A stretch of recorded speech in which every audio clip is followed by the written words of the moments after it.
হাজরাতে আল্লাহর একজন মহান ওলি ছিলেন, তার নাম বন্ধুগণ ইব্রাহিম বিন আদহাম রাহমাতুল্লাহ আলাইহি। তিনি বলখের অনেক বড় জমিদার ছিলেন, বলখের অনেক বড় প্রভাবশালী একজন রাজা ছিলেন। তিনি চিন্তা করলেন, সারা জীবন রাজত্ব করলাম, আল্লাহ পাইলাম না, তো আজকে আমাকে আল্লাহ পেতেই হবে। আল্লাহ পাওয়ার জন্য রাজত্ব ছেড়ে দিয়ে ইব্রাহিম বিন আদহাম রাহমাতুল্লাহ আলাইহি আল্লাহর রাস্তায় বের হয়ে গেলেন। তো আল্লাহ রাস্তায় বের হওয়ার জন্য তিনি একজন শায়েখ, একজন মুর্শিদের দরবারের দিকে রওনা করলেন। এখন আপনারা প্রশ্ন করতে পারেন, ফরিদে হুজুর, আল্লাহ পাওয়ার জন্য কেন পীর ও মুর্শিদের প্রয়োজন হবে? কেন আল্লাহর পথে সাধনার জন্য একজন পীর ও মুর্শিদের দরকার? কারণ কি? একজন হক্কানি পীর ও মুর্শিদের প্রয়োজনীয়তা আমি আপনাদেরকে বলি, শুনে যান। ইব্রাহিম বিন আদহাম 24 বছর পরে ফজরের নামাজ পড়ে হুজুরকে বলেন, হুজুর 24টা বছর আমি আপনার সাথে কাটাইলাম, হুজুর আমার কি বিদায় হয়েছে নি? আমার কি ছুটি হয়েছে নি? ইব্রাহিম বিন আদহামকে প্রিয় মুর্শিদ বললেন, বেটা 24 বছর পরে তোমার বাদশাহী নজর চলে গেছে বেটা।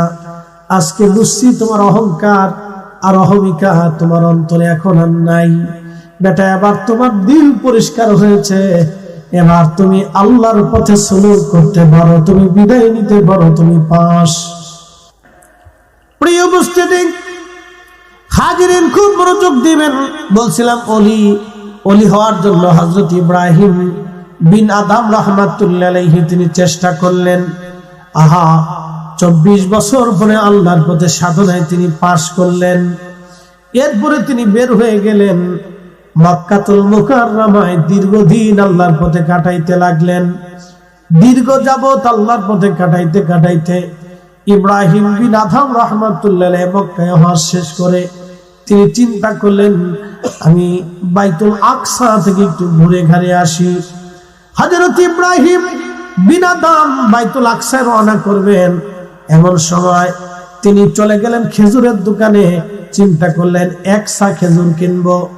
1 সা খেজুর কিনে প্রত্যেক দিন সন্ধ্যায় 2টা খেজুর দিয়া সেহরির সময় 2-3টা খেজুর দিয়ে আমি সেহরি করবো এবং ইফতার করব। সারাদিন রোজা রাখবো, সারা রাত আল্লাহর ইবাদত করব, সারাদিন পথ চলবো। এইভাবে আমি সফর করতে করতে বাইতুল আকসায় যাব। বাইতুল আকসায় যে কিছুদিন ইবাদত করে এরপরে আমি আবার হেরেমে ফিরে আসব। তো খেজুরের দোকানে গেলেন খেজুর কেনার জন্য। 1 সা খেজুর কিনলেন, কিন্তু একটা খেজুর ওনার বেশি চলে গেছে। ওই একটা খেজুর উনি ফেরত দেন নাই। চলছেন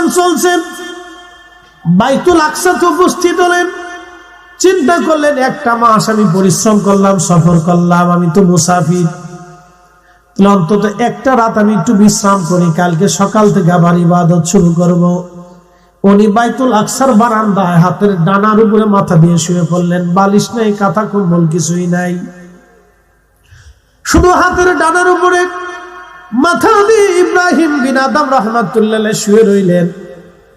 চিন্তা করলেন, তাহাজ্জুদের সময় থেকে আবার ইবাদত শুরু করব। এশার নামাজ পড়ে বিশ্রামে ঘুমিয়ে গেলেন। গভীর ঘুমে আচ্ছন্ন স্বপ্নের ভিতরে দেখলেন 2জন ফেরেশতা বাইতুল আকসার ভিতরে প্রবেশ করতেছে ওই বারান্দার দরজা দিয়ে। যে দরজার পাশে তিনি ঘুমানো ছিলেন, ইব্রাহিম বিন আদহাম রাহমাতুল্লাহ আলাইহি সেই দরজার পাশে ঘুমানো দেখে 2জন ফেরেশতা হেঁটে হেঁটে বাইতুল আকসার ভিতরে যায়। একজন ফেরেশতা আরেকজনকে ডাক দিয়ে বলল, ভাই ওনাকে কি চিনো? বলে না। উনি জমানার ওলি ইব্রাহিম বিন আদহাম, বাদশা ছিল। আল্লাহ পাওয়ার জন্য বাদশাহী ছেড়ে দিয়ে দুনিয়া বিরাগী হইয়া মুজাহাদা করতে করতে বাইতুল আকসায় আসছে, কিন্তু আজকে 1 মাস হলো তার কোনো দোয়া, কোনো ইবাদত আল্লাহর দরবারে কবুল হয় না। ইব্রাহিম বিন আদহাম রাহমাতুল্লাহ আলাইহি চিন্তা করলেন, স্বপ্নের ভিতরে দেখে 2জন ফেরেশতা একজনকে বলে, আজকে 1 মাস হলো তার কোনো দোয়া, কোনো দুরূদ, কোনো দোয়া, কোনো ইবাদত কবুল হয় না। তো ফেরেশতা জিজ্ঞেস করলো, কেন হয় না? বলে সে মক্কার বাজার থেকে একশা খেজুর কিনছিল, একটা খেজুর বেশি চলে আসছে, সে ফেরত দেয় নাই। ফেরত না দেওয়ার কারণে আজকে আল্লাহর দরবারে কোনো দোয়া ইবাদত তার 1 মাস হলো কবুল হয় না, কবুল হয় না, কবুল হয় না। প্রিয় উপস্থিতি, খুব মনোযোগ দিবেন। হযরত ইব্রাহিম বিন আদহাম রাহমাতুল্লাহ আলাইহি কাঁদতে কাঁদতে ফজরের নামাজ পড়ে আবার বের হলেন। তিনি আবার 1 মাস সফর করলেন। দোকানদারের কাছে এসে দেখলেন নতুন একজন ছেলে, যুবক সন্তান বসে আছে। ছেলেটা বসা, ইব্রাহিম বিন আদম রাহমাতুল্লাহ আলাইহি সালাম দিয়ে বললেন, বেটারে, সন্তান আমার, বলো এই দোকানদার একজন মুরব্বী ছিল 2 মাস আগে। বলে হা। বলে তিনি কে? বলে তিনি আমার আব্বা যান। তিনি কোথায়? বলে হুজুর, তিনি 1 মাস আগে তিনি ইন্তেকাল করেছেন।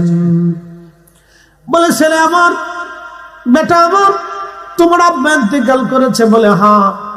ছেলেরে, 2 মাস আগে তোমার আব্বার কাছ থেকে আমি 1 খেজুর কিনেছিলাম। একটা খেজুর বেশি যাওয়াতে আমি তেমন কিছু মনে করি নাই, ওই খেজুরটা আমি তারে ফেরত দেই নাই। আজকে 2 মাস হলো আমার কোনো দোয়া, কোনো ইবাদত আমার কবুল হয় না। সন্তান রে, আল্লাহর বান্দা, তুমি আমার ওই একটা খেজুরের দিনা মাফ করে দাও। ছেলেটা ডাক দিয়ে বলল, হুজুর ক্ষমা করে দিবেন, ওই খেজুরের মালিক ছিল আমার আব্বা জান। আমার আব্বা জান আপনার কাছে খেজুর বিক্রি করেছিলেন। যখন আমার আব্বা খেজুর বিক্রি করেছিলেন তখন মালিক ছিল আমার আব্বা। ওয়ারিশ সূত্রে এখন মালিক আমরা 3 জন, আমি, আমার ছোট বোন, আমার মা। হুজুর, আমি আমার খেজুরের অংশ দিনা মাফ করে দিতে পারি, কিন্তু মায়ের অংশ, বোনের অংশ মাফ করার অধিকার আমার নাই। একবার জোরে বলেন আল্লাহু আকবার। একটু চিন্তা করেন তারা কেমন মুসলমান ছিল। ইব্রাহিম বিন আদহাম চোখের পানি ছেড়ে দিয়ে বলল, আহা, ভাবছিলাম আমি আল্লাহর ইবাদত করি না, একটা বালকের কাছে আজ আমি হেরে গেলাম। আল্লাহু আকবার। বলে বেটা, তুমি তোমার অংশ মাফ করা। বলে হুজুর, আমি আমার অংশ মাফ করে দিলাম। তোমার মার কাছে নিয়ে চলো। বলে মা বাড়িতে। বলে তোমার বাড়ি নিয়ে চলো। ইব্রাহিম বিন আদম বলেন, আমি বাড়িতে গেলাম, সালাম দিলাম, আসসালামু আলাইকুম রাহমাতুল্লাহ। পর্দার আড়াল থেকে এক মহিলা বলল, হুজুর কি জন্য আসছেন? আমি পরিচয় দেওয়ার পরে বললাম, বোন আমার, 2 মাস আগে আপনার স্বামীর কাছ থেকে 1 খেজুর কিনেছিলাম। একটা খেজুর বেশি যাওয়ার কারণে আজকে 2 মাস হলো কোনো ইবাদত, কোনো দোয়া আল্লাহ আমার কবুল করে না। বোন রে, আমি দিনহীন আল্লাহর পথের একজন মুসাফির, আপনি আমার মাফ করে দেন। মহিলা ডাক ডাকাস, হুজুর ক্ষমা করে দিবেন, আমার স্বামী যখন খেজুর বিক্রি করেছিল তখন মালিক ছিল আমার স্বামী। আমার স্বামী আজকে দুনিয়ায় নাই, ওয়ারিশ সূত্রে আজকে আমরা 3 জন মালিক, আমার ছেলেটা, আমার মেয়েটা এবং আমি নিজে। হুজুর, আমি আমার অংশ ক্ষমা করে দিতে পারি, কিন্তু আমার সন্তানের অংশ, মেয়ের অংশ ক্ষমা করার অধিকার আমার নাই। ইব্রাহিম বিন আদম কেঁদে দিয়ে বলল, বোন, একই কথা আপনার ছেলেটাও বলছে। বোন আমার, আপনি ছেলের অংশ ক্ষমা করছে, আপনি আপনার অংশ মাফ করে দেন। বলে হুজুর, আমি আমার অংশ মাফ করতে পারি, কিন্তু আমার মেয়ের অংশ মাফ করার অধিকার আমার নাই। বলতেছে, বোন আমার, আপনার মেয়েকে ঠিকানাটা বলেন। বলে তার শ্বশুর বাড়ি বিয়ে দিয়ে ফেলছি। এরকম বউ যদি কারো ঘরে হয়, তার পুরা ঘরটা আল্লাহর জান্নাতের বাগান হয়ে যাবে। কথা কোন ঠিক কিনা? এখন আমরা দেশের বেড়িতে বেশিরভাগ ফুচকা খাওয়া বেড়ি, চটপটি খাওয়া বেড়ি। স্বামী বিদেশ গেলে খালি টাকা পাঠানোর পরে খালি হুরুত করে মার্কেটে কেমনে দৌড় দেবে, পাখির মতো উড়ে উড়ে চলে যায়। স্বামীর অর্থ সম্পদগুলি নষ্ট করে বেহুদা সেইভাবে এইভাবে ডানে বামে, স্বামীর অর্থ, স্বামীর সম্পদ যারা এইভাবে ডানে বামে নষ্ট করে, এই সমস্ত নারীরা কপালে শনি ছাড়া আর উপায় নাই। কথা কন না কেন? হযরত ইব্রাহিম বিন আদহাম রাহমাতুল্লাহ আলাইহি বলতেছিলেন, বোন আমার, মেয়ের ঠিকানা দেন। বলে অমুক অমুক এলাকা, অমুক বাড়িতে আমার মেয়েটা। শ্বশুর বাড়ি। ইব্রাহিম বিন আদম রাহমাতুল্লাহ আলাইহি চলে গেলেন সেই বাড়ি। সালাম দিয়া বললেন, মা, 2 মাস আগে তোমার আব্বা জানের কাছ থেকে আমি 1 খেজুর কিনেছিলাম। মা, একটা খেজুরের কারণে আজকে 2 মাস আমার কোনো দোয়া, কোনো ইবাদত কবুল হয় না। মারে, খেজুরের দিন এটা আমার দয়া করে মাফ করে দাও। মেয়েটা ডাক দিয়ে বলতেছে, হুজুর ক্ষমা করে দিবেন, খেজুরের মালিক ছিলাম, আমার আব্বাজান খেজুর বেচার সময় আমার আব্বাজান ছিলেন মালিক, এখন খেজুরের মালিক হলাম আমি এবং আমার ভাই আর আমার মা। আমি আমার অংশ মাফ করতে পারি, কিন্তু আমার ভাইয়ের অংশ, বোনের অংশ, আমার ভাইয়ের অংশ, মায়ের অংশ মাফ করার অধিকার আমার নাই। চিৎকার মেরে জোরে বলেন আল্লাহু আকবার।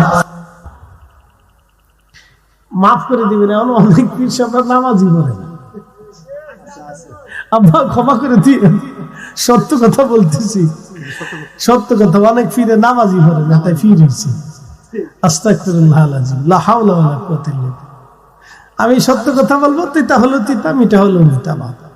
নামাজ ছাড়া কোনোদিন অলি হওয়া যায় না, আল্লাহর কসম করে বলি, নাহলে আকাশ ভেঙে যাবে, পৃথিবী শুকিয়ে যাবে, সাগর শুকাবে, পৃথিবী পড়ে যাবে।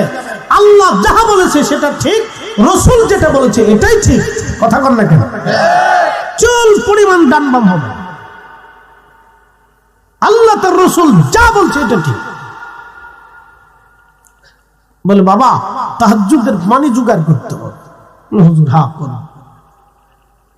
তাহলে আপনাকে আধ্যাত্মিক একটা বিদ্যা আছে, যে বিদ্যার নাম ইলমে মারিফাত, তাসাউফের বিদ্যা। এই বিদ্যা অর্জন করার জন্য আপনাকে একজন শায়েখ, একজন মুর্শিদের কাছে বায়াত নিতে লাগবে।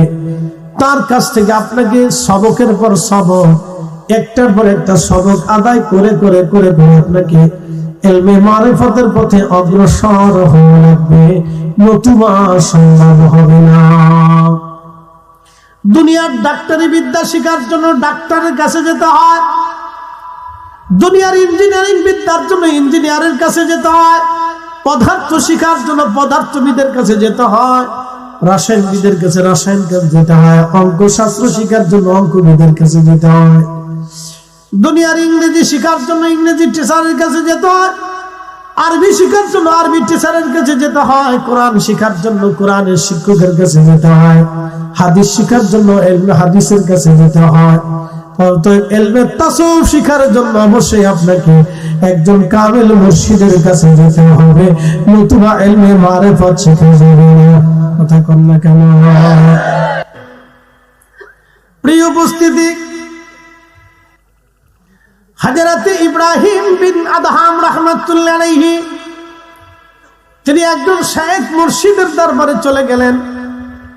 যাওয়ার পরে হুজুরকে বলেন, হুজুর আমি বাদশাহী ছেড়ে দিলাম আল্লাহ প্রাপ্তির পথে, তাসাউফ পাওয়ার জন্য, আল্লাহর মারিফাত অন্বেষণ করার জন্য হুজুর আপনার সহমত আমাকে নিয়ে নেন। আল্লাহর ওলি বললেন, ইব্রাহিম বিন আদহাম আপনি আমার সাথে থাকতে পারবেন, কিন্তু শর্ত হলো আপনি আমার তাহাজ্জুদের পানি জোগাড় করে দেবেন। তাহাজ্জুদের পানি জোগাড় করতে করতে 12 বছর, 12 বছরের শেষ ওনার পীর মুর্শিদ ওনাকে পরীক্ষা করার জন্য ওনাকে ওনার একজন মুরিদকে পাঠাইলেন, বাবা যাও, সে তো কুয়ার থেকে পানি উঠাই নিয়ে আসে, আজকে তার একটু পরীক্ষা করো। পরীক্ষা করার জন্য তার একজন পীর ভাই সে কুয়ার ভিতরে তাহাজ্জুদের সময় গেছে। আপনি বুঝতেই পারতেছেন, তাহাজ্জুদের সময় কুয়ার থেকে পানি উঠাই এনে তারপরে হুজুরকে গরম করে দিতে হবে। এটা ছিল ওই ইব্রাহিম বিন আদহামের খেদমত, যারে দুনিয়ার মানুষ দাসীবাদী রাজার খেদমত করত, আজকে তিনি আল্লাহ পাওয়ার জন্য একজন আল্লাহর ওলির খেদমতে দাঁড়িয়ে গেছে। একসাথে বলবেন আল্লাহু আকবার। পানি উঠাইতে যাওয়ার পরে পীর ভাই ইচ্ছা করে ইব্রাহিম বিন আদহামকে পরীক্ষা করার জন্য আজকে ঝগড়া বাঁধিয়ে দিলেন। তো ঝগড়ার একটা পর্যায়ে ইব্রাহিম বিন আদহাম রাহমাতুল্লাহ আলাইহি তিনি তো আগে রাজা ছিলেন, সে বাদশাহী স্বভাব তার তখনও যায় নাই। ঠিক তখনই বাদশাহী স্বভাব দিয়া উনি ওনার পীর ভাইয়ের মুখের মধ্যে টাস করে থাপ্পড় মেরে দিয়েছেন। ইব্রাহিম বিন আদহাম রাহমাতুল্লাহ আলাইহি আরো 12 বছর তিনি সাধনা করলেন, আরো 12 বছর তাহাজ্জুদের পানি জোগাড় করলেন, আরো 12 বছর তাহাজ্জুদের পানি জোগাড় করার পরে আজকে আবার সেই পীর ভাইকে হুজুর পাঠাইছে, যাও পরীক্ষা নিয়ে আসো। এসে পীর ভাই আজকে আবার ঝগড়া বাঁধাইছে, ঝগড়া বাঁধানোর পরে পীর ভাই দেখে ইব্রাহিম বিন আদহাম মাথা লড়াচড়া করে না, তখন সে নিজেই ইব্রাহিম বিন আদহামের মুখে থাপ্পড় মারছে। মানে দেখি আজকে লড়াচড়া করে কিনা, একসাথে বলবেন আল্লাহু আকবার। আজকে পীর ভাই 24 বছর পরে আজকে আবার থাপ্পড় মারছে, 12 বছর পরে আবার দিছে। আজকে ইব্রাহিম বিন আদহাম দেনে, পীর ভাই দিছে, দেখি লড়াচড়া করে কিনা। 26 বছর পরে পীর ভাইয়ের মুখে হাতে থাপ্পড় খাওয়ার পরে ইব্রাহিম বিন আদহাম রাহিমাহুল্লাহ হাতটা ধরে বললেন, ভাই আমার, তোমাকে কষ্ট দিয়ে ফেলছি, আমাকে মাফ করে দাও, আমার ভুল হয়ে গেছে। তুমি তোমার অন্তরে ব্যথা দেওয়ার কারণে তুমি আমাকে থাপ্পড় মারছো, ভাই আমারে ক্ষমা করে দাও, আমার ভুল হয়েছে। একসাথে বলবেন আল্লাহু আকবার। তাসাউফের ক্লাস, কিসের ক্লাস? তাসাউফের ক্লাস। এটা পরীক্ষা, ফাইনাল পরীক্ষা। এটা চারটিখানি কথা না, চারটিখানি কথা না। যে দুনিয়ার মানুষ তার খেদমত করতো, সে বাচ্চা ছিল, রাজা ছিল, দুনিয়ার মানুষ তার খেদমত করতো, আজকে সে সব ছেড়ে দিয়ে এক আল্লাহর ওলির খেদমতে তাহাজ্জুদের পানি সকালবেলা প্রত্যেকদিন তাহাজ্জুদের সময় পানি নির্দিষ্ট সময় উঠায় এনে পানি গরম করে হুজুরে দেয়, হুজুর ওযু করে আবার তাহাজ্জুদে দাঁড়ায়, নিজেও দাঁড়ায়, হুজুরে দাঁড়ায়। এখনকার দিনে কি মতো অ্যালার্ম ছিল না, ঘড়ি ছিল? বুঝেন আপনি, একটা তাহাজ্জুদের পানি নির্দিষ্ট টাইমে আদায় করে দিতেই হবে, একদিন মিস করলে সর্বনাশ।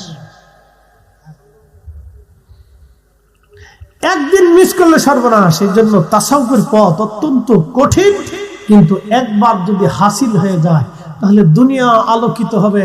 সে চক্ষু বন্ধ করে আল্লাহর আসমান দেখতে পারবে যে কি আছে না আছে।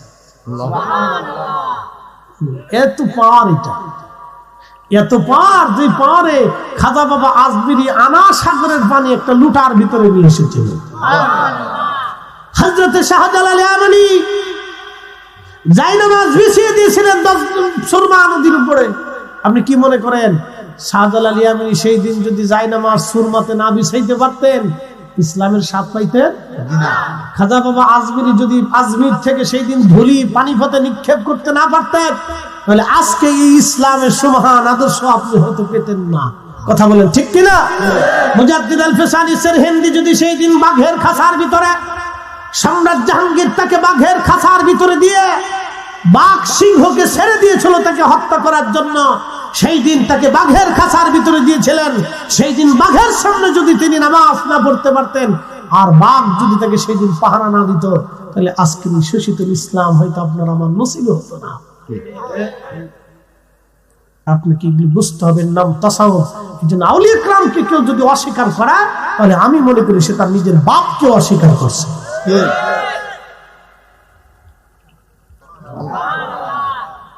কত বছর পরে?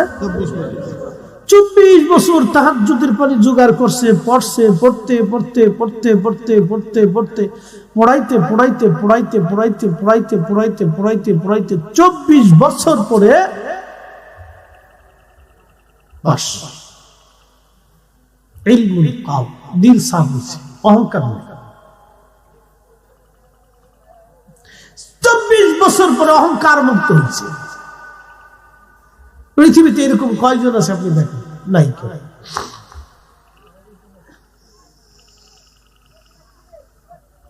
আমরা বেহুদে ঝগড়া করি, বুঝছেন? জানাজার পরে দোয়া বন্ধ করবো, কে বন্ধ করার জন্য আপনি উঠে পড়ে লাগছেন? হ্যাঁ, আপনার উঠা পরে বন্ধ করার জন্য দরকারটা কি? জানাজার দোয়ার ওই দোয়া তো এক দোয়া, খিচুড়ি বিরিয়ানি এক জিনিস না, ফরজ আর মুস্তাহাব কি এক জিনিস হয়? আপনি ফরজ নামাজের পরে দোয়া করলে করতেও পারেন, না করলে নাও করতে পারেন, এটা আপনার ইচ্ছা। আর নওয়াফিল অতিরিক্ত। আপনি জানাজার পরে যে দোয়া করেন, এই দোয়াটা তো জানাজার দোয়া এক দোয়া না। আমি আপনাকে বলি, এখন পরিসংখ্যান খুব মনোযোগ দেবেন, আমি দলিল দেব না, যুক্তি দিয়ে বুঝাচ্ছি। জানাজার নামাজ আদায় করার সময় কি আপনি পূর্ব দিকে দাঁড়াইলে জানাজা হবে? কেন? সত্য কেবলার দিকেই থাকতে হবে। কথা ঠিক আছে না ভাই? আচ্ছা, লাশ কি সামনে না থাকলে জানাজা হবে না? গায়েবী জানাজা বলে কোনো জানাজা ইসলামে নাই। এটা একটা ফালতু মতবাদ আমাদের দেশে, গায়েবী জানাজা বলে কোনো জানাজা ইসলামেই নাই। আপনি পড়বেন কেন? যেটা ইসলামে নাই আপনি সেটা পড়বেন কেন? আচ্ছা, গেল লাশ উপস্থিত না থাকলে কোনো জানাজা নাই, উপস্থিত লাশ সামনে থাকতেই হবে। আচ্ছা, গেল তো জানাজা লাশ সামনে উপস্থিত, এখন উপস্থিত না থাকলে জানাজা হবে না। এখন আপনাদেরকে বলি, জানাজার নামাজের পরে যে দোয়াটা হয়, এই দোয়ার জন্য কি লাশ সামনে রাখা শর্ত আছে? কোনো কেবলামুখী হয়ে থাকা কোনো শর্ত আছে? আচ্ছা, এরপরে জানাজার নামাজ কি ওযু ছাড়া পড়লে হবে? হ্যাঁ। আচ্ছা, এই দোয়া ওযু না থাকলেও হবে, কারণ এটা মুস্তাহাব। ওযু না থাকলেও হবে, কিন্তু ওযু থাকাটা উত্তম, না থাকলেও হয়ে যাবে, হয়ে গেছে, যেহেতু এটা মুস্তাহাব, ফরজ না, কিন্তু ওযু থাকাটা মুস্তাহাব। আচ্ছা, তাহলে এটা ওযু ছাড়া হয় না, এটা ওযু না থাকলেও চলে। তাহলে এই দোয়া আর এই দোয়া কি এক দোয়া হলো? আচ্ছা, এরপরে আসে, এরপরেরটা হলো এই দোয়ার উদ্দেশ্যে কিছু নির্দিষ্ট দোয়া কালাম জরুরি, নির্দিষ্ট দোয়া, যেমন তাকবীর দেওয়া, সালাতের মতো কাতার করে দাঁড়ানো, এরপরে আপনার দোয়া পড়া, এরপরে সালাম ফেরানো, এই যে আনুষঙ্গিকতা আছে। বাকি দোয়াতে কি এগুলির কোনো উপস্থিতি আছে? এগুলি না হলেও চল, যে কোনো কোরআন শরীফ থেকে আয়াত করে আপনি। জানাজার পরে যে দোয়াটা হয়, এই দোয়াটা কিসের উদ্দেশ্যে দোয়া, এটা আমাকে বুঝতে হবে। এই দোয়াটা হচ্ছে মুস্তাহাব এবং মুস্তাহসান, অর্থাৎ আপনার ইচ্ছা হলে পড়তে পারেন, না পড়লেও না পড়তে পারেন। কিন্তু এটা কেন করে? যে মৃত্যুর পরে কিছু কোরআন শরীফ খতম থেকে দোয়া করে তার জন্য দোয়া হয়। যেমন এই জানাজার নামাজের পরে 100 লোক উপস্থিত আছে, ইমাম সাহেব হুজুর বললো যে দেখেন, প্রত্যেক সূরা ইখলাস একবার করে তেলাওয়াত করলে 10 পারা কোরআনের সওয়াব, 3 বার তেলাওয়াত করলে 3 খতম কোরআনের সওয়াব আছে, 1 খতম কোরআনের সওয়াব আছে। তাহলে আপনারা 100 জন আছেন, আপনারা 3 বার করে সূরা ইখলাস করেন। তো 100 জনে যদি 3 বার করে সূরা ইখলাস করে, তাহলে কয়শো খতম হলো? 100 খতম। একসাথে বলবেন না সুবহানাল্লাহ? কত খতম হলো? 100 খতম। ওই 100 খতমের নেকিটা মরহুমের রূহের উপর বকশিশ করার জন্যই মূলত জানাজার পরে এই দোয়াটা, এটা ভিন্ন কোনো উদ্দেশ্য, এটা ফরজিয়াত না। এটি ইচ্ছা করলে করতে পারে, না করলে নাও করতে পারে, কিন্তু মূলত ওই যে তার রূহের উপরে নেকি বকশিশ করার জন্য এই দোয়াটা। এখন প্রশ্ন করতে পারেন যে হুজুর, এই দোয়ার ব্যাপারে কি রাসূলের ইজাজত আছে? হ্যাঁ, আছে। মুতার প্রান্তরে রাসূল করিম মদিনায় দাঁড়াইয়া আল্লাহর নবী মুতার যুদ্ধে 3 জন সাহাবী শহীদ হলো। প্রথম শহীদ হলো হযরত জায়েদ। নবী বললেন, জায়েদ শহীদ হয়েছে, আসো আমরা তার জানাজা পড়ি। ওয়াসাল্লা আলাইহি, হাদিসের পরিভাষা, ওয়াসাল্লা আলাইহি, নবীজি তাদেরকে নিয়ে সাহাবায়ে কেরাম নিয়ে তার জানাজা পড়লেন। ওয়া দাআ লাহু, এবং নবী দোয়া করলেন। ওয়া ইস্তাগফিরু লি আখিকুম, এবং নবী বললেন তোমরা তোমার ভাইয়ের জন্য ইস্তিগফার করো, ক্ষমা চাইতে থাকো। একসাথে বলবেন না সুবহানাল্লাহ? এটি দোয়া,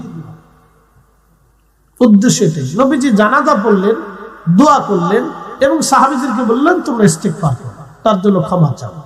তার অর্থ হলো জানাজার পরে দোয়া করার অনুমতি আল্লাহ রাসূল দিয়ে রাখছেন। অতএব এটাকে নিষেধ করে ঘন ঘটা করে বিদায় করে মারামারি করা, ধরাধরি করা বন্ধ করতেই হবে, এগুলি এটা এক ধরনের, আমি মনে করি যে অতিরিক্ততা। এগুলি বন্ধ করার চাইতে আপনি সুদের কারখানা বন্ধ করেন, যা বন্ধ করেন, পতিতালয় বন্ধ করেন, এটাও জরুরি, ফরজ হয়ে গেছে। কথা ঠিক আছে না ভাই? আপনি যদি পারেন তাহলে আপনার এলাকার একটা এনজিও বন্ধ করেন, দেখেন পারেন কিনা। কথা ঠিক আছে না ভাই? এটা বন্ধ করেছে তো আপনি আগে এনজিও বন্ধ করেন, দেখেন পারেন কিনা। সবাই মিলেমিশে যায় একটা এনজিও বন্ধ করে দেন, যে এটা সুদ, সরাসরি সুদ করে মানুষকে গুমরাহ করতেছে, আমাদের দেশে বিষ ছড়াইতেছে, অসংখ্য মানুষের হালাল রুটি রুজিকে ধ্বংস করে দিচ্ছে। আমরা আজকে এই দেশে আমাদের এখানকার কোনো এনজিও চলতে দেবো না। এটা বন্ধ করলে তাহলে আলহামদুলিল্লাহ আমরাও আছি।